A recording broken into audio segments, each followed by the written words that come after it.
Good morning, everyone. It's Monday, January 22nd, 2024. My name is Sam Shalhoub, and it's time for your daily dispatch.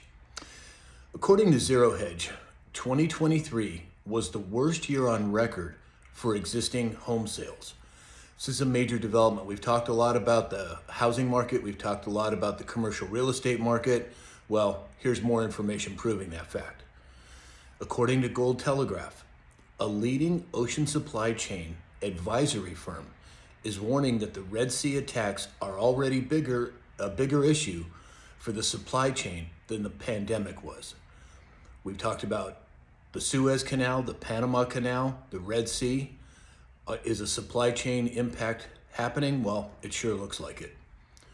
According to Zero Hedge, Ford prepares to cut the F-150 Lightning electric truck production. We've seen Ford abandon a $12 billion EV factory.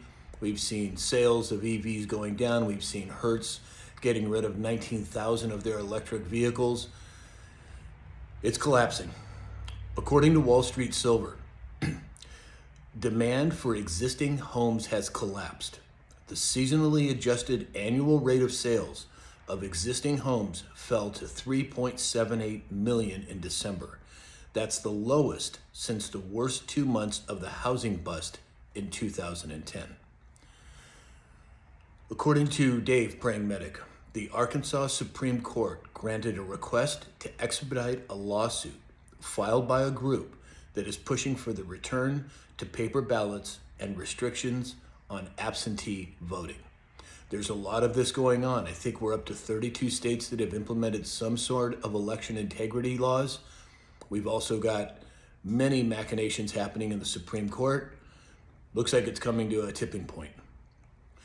According to Watcher Guru, the US dollar ranks last in the top 10 most strongest currencies list in 2024. And this was published by Forbes.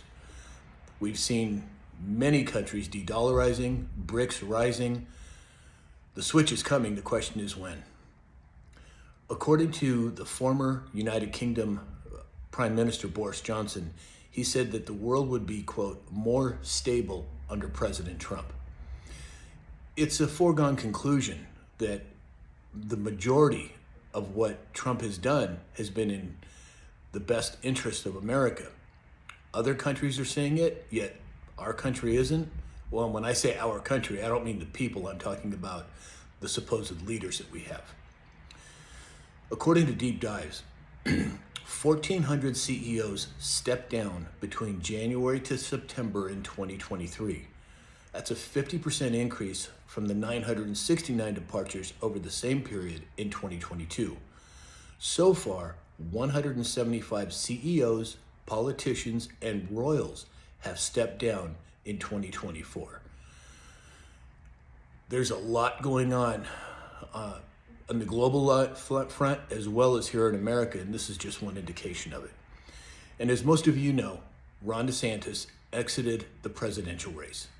Now, what was baffling to me is why he even began that race. He could have easily been a contender in 2028. So my question is there something more to this? Was he maybe asked to do this by a certain group to flush out who was pro-America and who was not?